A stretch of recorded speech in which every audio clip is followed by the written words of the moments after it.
Masquera sei muri Zimbabwe. Welcome to our channel Zim Confessions and Deep Secrets. Kana karike kuchanga kako kuya panino channel.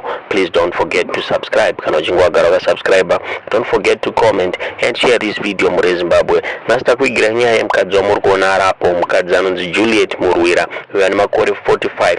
Mukadzi uyu ari kuti akatiza imba yake apa panga akarorwa nemurume anonzi Mungoshi. Ari kuakiza murume wake achiti akatiza mushure mekunge anga aneta nekuita bonde nenyoka muri Zimbabwe yaishandiswa nemurume wake kuita mari.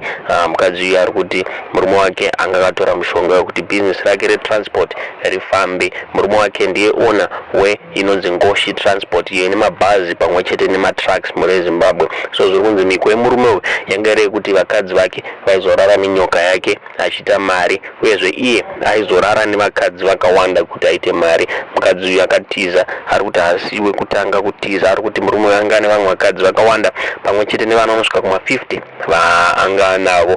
Saka mukadzi uyu ari kuti anga aneta nekurara nenyoka yakatiza. Zvisinei vaMungoshi vaita come forward vakataura vachiti aiwa mukadzi uyu kana ainge vakarorana for 20 years achiti kopesa paaidi kutaura.